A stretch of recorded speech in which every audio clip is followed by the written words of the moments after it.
tell them to put their front shoulder in the catcher's mitt, mentally. Put your front shoulder in the catcher's mitt. What does that do? It keeps them closed, closed, closed. They can't put their front shoulder in the catcher's mitt if they're like this. Then they'll put it over on third base somewhere, or first base. But if you put your front shoulder in the catcher's mitt, you have to stay closed and then open up as you come through. So that's another way you can do it if you want to just do it on kind of a little mental imaging type situation. Andy? Yeah. I'm going to interrupt you because tips are coming back to me, things I remember you used to do in Oh, the cage. yeah. Shoulder, he would take, you know when you get down, you go inside, outside? But if they don't throw it correctly, it's hard on the arm, and it's a lousy curveball. Two bad things. Nobody wants a lousy curveball. And you'll hear kids say at younger age, which is maybe why they shouldn't be, one of the reasons they shouldn't be throwing it younger, they tell each other, boy, I snapped my wrist and I threw a great curveball. You snap your wrist a little bit. The wrist has nothing to do with the curveball. Snapping the wrist has nothing to do with a good curveball. It just puts strain on the elbow, and it's just a little nickel thing. They get away with maybe in Little League, but then they get anything beyond that, and guys are going to be clocking it. So, but in terms of curveball, when they are ready to learn a curve, whenever that position in life is or whenever that time is appropriate, they used to say you don't learn a curve until you're old enough to shave. But now, I say majors in Little League, they're throwing some curveballs. They should definitely learn the correct way to throw a curveball. I do not advocate and I discourage anything like a slider in Little League. A slider is not a great pitch to throw in Little League because, again, it's going to tempt them to be able to start doing some weird things with their arm and not so good at all. The curveball and the guys who do learn to throw a curveball, the one thing as a caveat I add, and we'll get into the mechanics of it when we break up into our separate groups here, or I mean a later group, is that, that the coaches ration the curve. Okay, Joey, today you're going to pitch. You're only allowed 5 curveballs today, 5, and then maybe 10 curveballs. That's it. What happens is the kids learn the curveball, they find out, hey, I can strike these good hitters out with my curveball, and then they wind up throwing it all game long and wind up doing some wrong things that are wrong on it and, hurting their arms that way. You can ration it and make sure they're throwing it correctly, and there are some ways you can determine whether they're actually throwing correctly. Okay, grips on the ball, fastball, grips on the ball. Could be, maybe he has better control of 4-seam. Well, two-seamer is naturally. Yep, exactly. Two-seamer tends to move a little more, especially a Little League ball, which isn't made to the specifications of like a Major League type ball. And so as a result, it's not quite as balanced as the other balls. And so you hold that two-seam and the ball will sail like that. Or you've caught your picture sometime when the ball suddenly do something really weird. Well, that's generally a two-seamer. 4-seamer tends to have more stability because 4 seams are cutting through the air and it tends to go straighter. But if you got a guy who's really throwing hard, the ball can have what they call a little hop on it, which gives a little bit of a jump on the ball. They used to say it was a rising fastball, but there's no such thing. Physics doesn't allow that. But it looked like it did that because all the batters are swinging under it. It must be rising. But 2-seam or 4-seam, and it's really a preferential thing for your pitcher. Have them try both and say, hey, which one works for you? And for some pitchers, they may even want to switch in a game. If they got that kind of confidence in holding the ball both ways, he may want to hold it this way one time and then maybe 4-seam the next time. And get the ball to do different things. Or maybe he feels really comfortable one particular way, and that's where he likes to stay. I started in Little League holding a 2-seam fastball across the seam so that my fingers felt good because they could grab onto that seam. But then later, I started holding the ball 4-seam, like this. And so that's the way I threw my fastball, basically, was with 4 seams. Ah, boy, okay. They've got a ball in their hands, so why don't you guys do that? Any of you may be used to or heard about the circle change, where you make a little circle with your finger like that, and you hold it like this, and these fingers kind of stay off the ball, or you throw it like that, because there's no way you can throw the ball jammed into your hand in a circle around it and put perfect velocity on it. Although some kids find out they actually can do that. But if you can get that hand to come through fast, like this, and if you have the circle like this and the fingers off the ball, it'll tend to go slower. Another one I teach kids is to hold the ball into their palm, and again, like the circle change, just have no fingertips on the ball, or soft fingertips, because what makes a fastball get its velocity at the end a lot of times is the fingers at the end. If a kid, tell a kid, pretend like somebody cut off the last digits of these 3 fingers. Just cut them off, and you can't use them. And you got to hold the ball into your hand, and you can only throw the ball with these knuckles down here. Then you're more likely to be able to come through and make the ball go through slowly. So it's all about fast arm, making the ball go slow. I'm throwing a bunch of things out here, and you just have to try them with some of the kids. Some other kids will learn pulling down the window shade. Let's see, if there's a window right there in front of me, and somebody has to go pull down the shade. Well, I'm not going to go like that. I'm going to go up and go like that with a bent elbow. Normally, a fastball, the arm tends to extend and come through. If you can throw jam your hand in or do whatever you need to do with your grip, and then shorten the arm, it allows you to bring the arm through quickly so that the hitter sees that and gets out there like that, but the ball, because you shorten your arm, will float in there a little bit more. So circle change, jamming it in here, pulling down the window shade. Try these things with kids until they can get it so they've got a pretty good idea. Okay, I think we're running out of time. So this again about the arm in the power position, the elbow up, all those kinds of things. Like I say, they're essential for the curveball, and they become more and more essential for the off-speed pitches. I mean, let's say a guy's way in the future, pro ball or whatever, he's throwing a screwball, same fundamentals. Even a knuckleball. My old buddy was Charlie Huff. I don't know if you remember him, the knuckleball pitcher. He was my roomie for years and years, and he used to say, I got to keep my elbow up. Even a knuckleball pitcher had to remember those things. So those fundamentals are so important to a curveball, and you'll see why in just a little while when we start talking about what a curveball really is. Most kids will hear from their buddies, they'll be talking about, hey, you throw a curveball, how do you do it? You say, well, you snap your wrist this way, you do this with your wrist. Folks, it's not about the wrist. Grady, come over here, please. That's one of the biggest mistakes that a kid can make, is thinking that the curveball is about snapping your wrist. Okay? When we teach a curveball, it's more about the hand and arm position than it is about what you're going to do with your wrist now in terms of snapping it or wrist movement. So what a bona fide curveball is a downward, a fastball, you're putting backspin on the ball, and on a curveball, you're actually putting the opposite spin, which is a frontway spin. Now, if you've got a bat, well, let's say this is a bat, okay? Which of these two curveballs, or what part of the bat do I have to hit a curveball that's breaking this way? A curveball that's, breaking that way, breaking, let's say, directly from inside to outside. I have the entire length of the bat to hit that ball, right? Okay, I might hit it a little on the handle or whatever, but I got the entire length of the bat to hit that ball. If I have a downward breaking curveball, now how much of the bat do I have? I just have the thickness of the bat to hit the ball. And even then, I might hit it on the top or a little bit under it or whatever.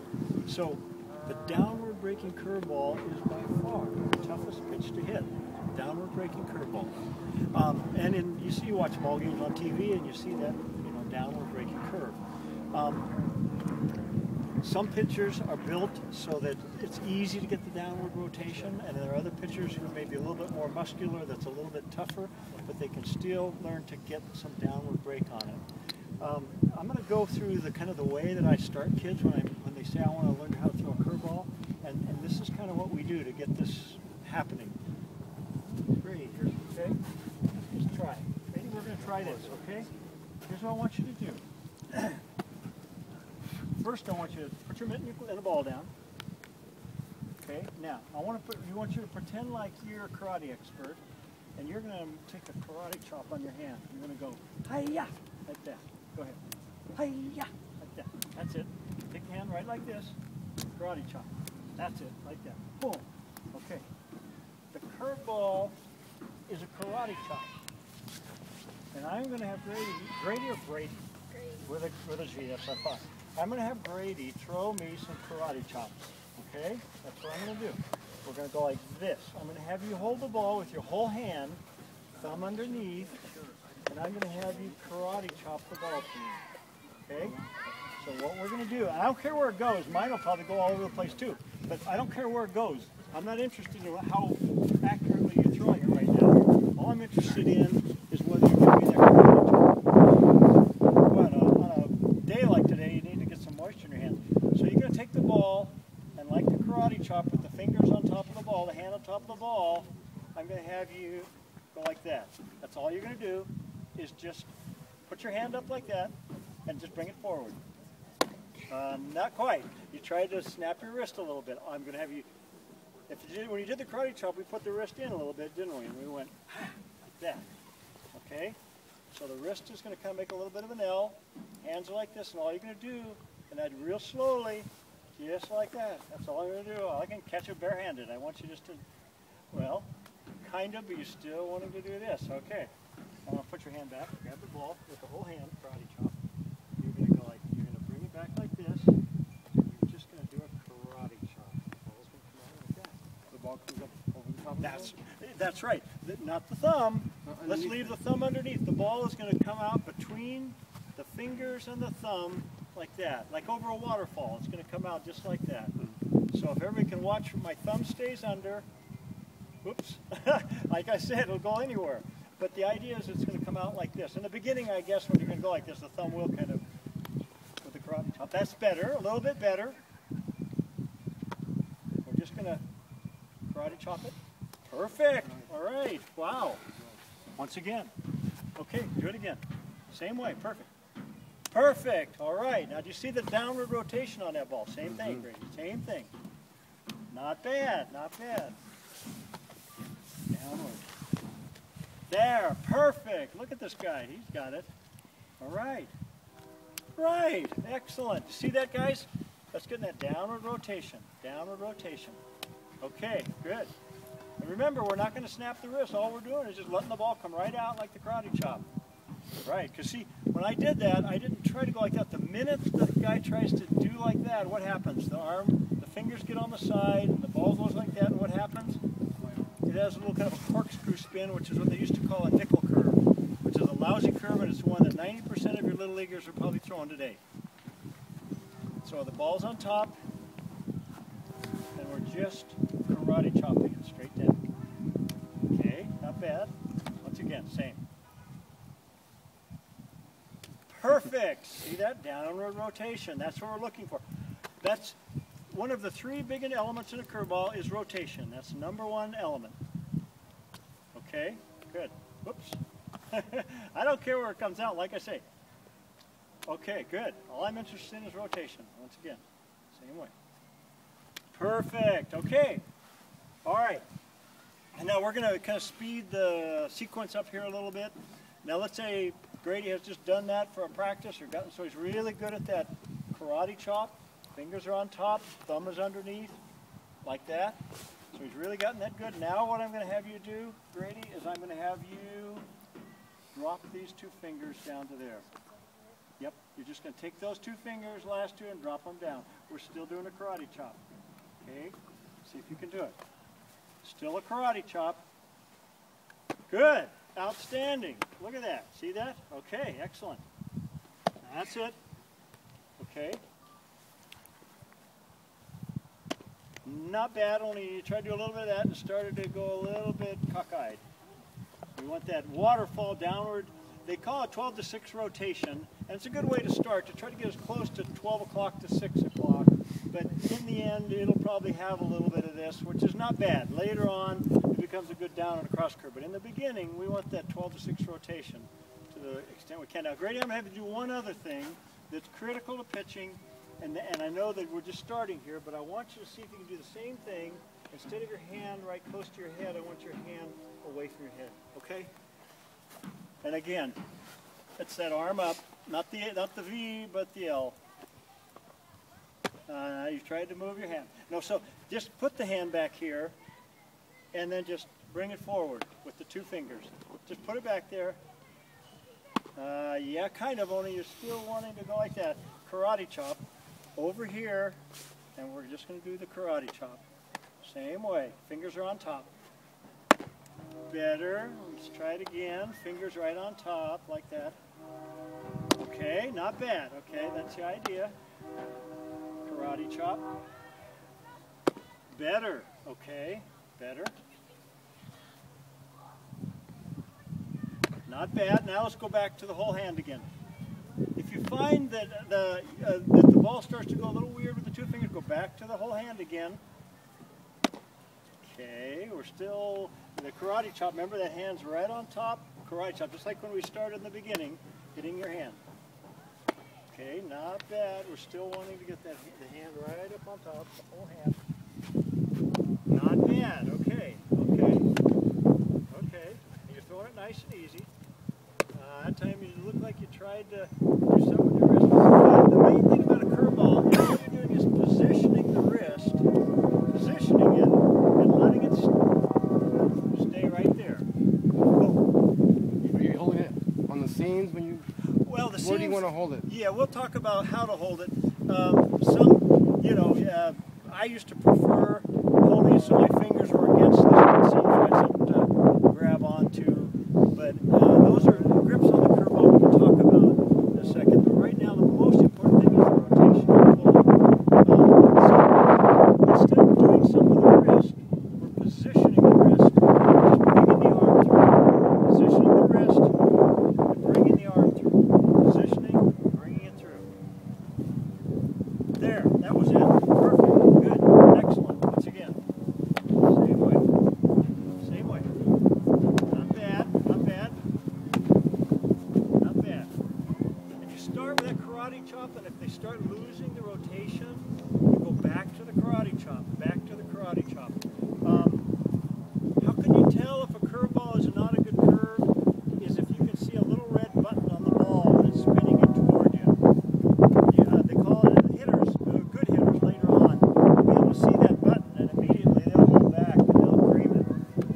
But when the ball starts looking whiter, without that red button, then you know that's got that downward 12 to 6 rotation. It's got that good rotation. Okay, karate chop. Okay, good, good, good. That's it. Same way. Put the arm up. That's it. Yeah, not as good as the one before it, but not bad. There you go. Perfect. Did you feel that? Boom. Right on top. Karate chop. Perfect. All right, good. Same way. You might have to do this for a whole, yeah. Ooh, that was sweet. That was nice. I could see that was a white looking ball coming into me. Okay, good. Excellent. You can do that a whole practice long. Okay. Good. Okay, we put it like that a little bit. The one before was good. Fingers are on top of the ball. Breaking it down. Fingers are on top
Whoa! Not bad, not close. Good. Very good. One more time. Okay. All right. You actually came pretty close. Every now and then somebody actually hits that. Not very often. But you see what this does, guys? It makes the pitcher think of that downward rotation to get the ball to drop downward onto the mitt and to get the spin. Because if he throws that little nickel curve, there's no way he's going to get that rotation to break it down on the mitt. You see that, Grady? How you were thinking? Top like that so the ball would drop into the mitt. Okay? So that's release point. The release point on the ball is what's going to determine whether it's a strike or not. And that's the next thing the pitcher gets, and that comes with a feel. When he starts throwing the curve, when he starts spinning it with me, I really don't care where it goes. It could be 5 miles over my head or down. I'm just looking for the spin to see if it's the correct rotation. And then eventually, when we really get comfortable with that, then we can start getting the release point. And finally, when there's a lot of confidence with the release point, doing a lot of strikes, nice and easy, then the last element of curveball is hand speed. Faster the hand speed, quicker the break, and the better the break. Faster hand speed. Then the karate chop, boom, starts to really sink in, and you start to get that idea of bam, like that. So those are kind of the three major elements of a curve, and that's basically the way I teach it. But again, I'll have some kids, I'll spend months and months until we get that rotation really right, and then we start going through the whole motion. And in other kids, it just seems to come like as naturally as can be. But that doesn't mean the one's right and the other one isn't, because sometimes it just does take a while for it to happen. And there are some major league pitchers today who never could learn that. There's just something about their arm or their motion or whatever that they'll still throw that hard slider or that slurve or that alternate pitch that they can still get hitters out with. But you always begin with a good curveball. Like I say, I discourage sliders. I discourage slurves. Any of those kinds of pitches, I would rather see the youngster learn a correct curveball, and then if he wants to vary off of it later as he gets older, then he can start to do things. He can start to maybe turn his hand, maybe not quite as much, and turn it into a slider, or tilt something a little bit differently. Or, God forbid I even say this, when you really get good at it, you can actually take your wrist at the end and give it a little extra and get a little more bite out of it. I don't even want to go there with the kids right now. It's just positioning the hand and doing the karate chop. Any questions? See, and I think if the kid's throwing it right, then probably have a lot of them if they're throwing them well. I would disagree. Yeah, that's a good question. If the kid's throwing it right, do I have any problem with throwing a lot of curveballs? I do for a couple of reasons.